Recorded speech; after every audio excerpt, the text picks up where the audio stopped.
Bonjour, alors je suis présentement en présence de Madame France Morneau, auteure, conférencière et formatrice, qui va nous présenter en fait son nouveau livre qui vient tout juste de sortir, L'âme rebelle. Alors, est-ce que vous pouvez nous parler un peu de ce livre-là? En fait, oui. Le livre, en fait, je l'ai écrit au départ pour moi. Parce que depuis ma petite enfance, évidemment, comme beaucoup d'entre nous, on se pose des questions à savoir... en tout cas, moi, quand j'étais petite, j'avais une interrogation intérieure. Qui était en dedans de moi? Puis qui est-ce qui me parlait? Alors, ce questionnement-là m'a suivi toute ma vie. Et ça m'a permis, évidemment, de faire beaucoup d'exploration, mais aussi une recherche, une quête personnelle qui demeure encore aujourd'hui une quête extraordinaire. À savoir, qu'est-ce qui m'habite, puis qu'est-ce qui me pousse à être ici sur Terre, puis pourquoi je vis tous les problèmes de l'incarnation, puis toutes les difficultés qui sont présentes.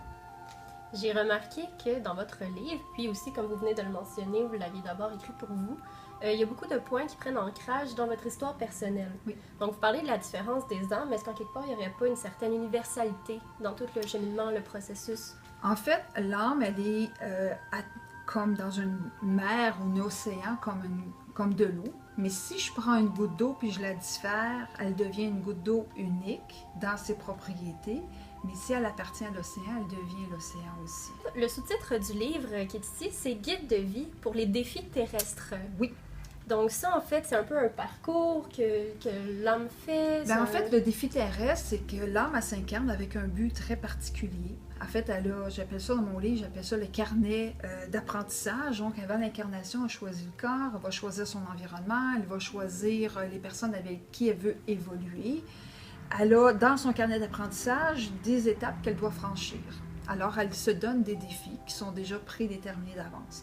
La façon que les défis vont être complétés, ça dépend beaucoup de l'entêtement humain. Mais au départ, l'âme elle va essayer de transgresser, par exemple, la jalousie ou la haine ou la colère. Mais c'est un défi qu'elle se donne dès le départ au niveau de l'incarnation et elle va choisir les parents en fonction de ça. Dans votre approche, dans la vie de tous les jours, vous êtes quelqu'un qui avait un énorme bagage.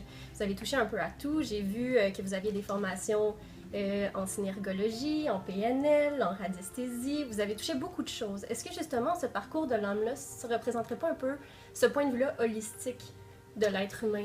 En fait, le point de vue holistique, effectivement, au départ, on le recherche. Donc, moi, j'appelle ça les trois mondes. On a le monde humain, on a le monde de l'ésotérisme et le monde spirituel. Alors, généralement, la plupart d'entre nous, on a le pied dans le monde humain et très d'aplomb. Je l'ai moi aussi toujours, je le maintiens. Ensuite, quand on a beaucoup de défis qui nous arrivent dans le monde humain, puis on appelle ça avoir le ras-le-bol, on cherche des réponses ailleurs. Donc, c'est là que va commencer ce qu'on appelle le deuxième pied, qui va rentrer dans le monde de l'ésotérisme.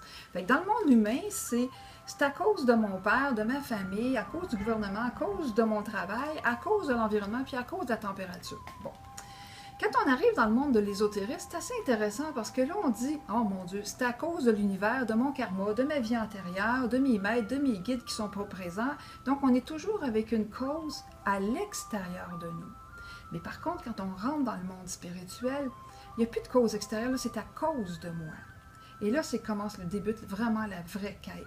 Donc, vous pouvez vous procurer le livre de France Morneau ici à la librairie Nouvel Âge et vous pouvez suivre Madame Morneau un peu partout. Elle fait des conférences, des ateliers, des formations. Vous pouvez la suivre sur son site internet qui est le www.francemorneau.com et merci beaucoup pour votre temps. Merci beaucoup, ça fait plaisir. Merci. Bonne lecture surtout.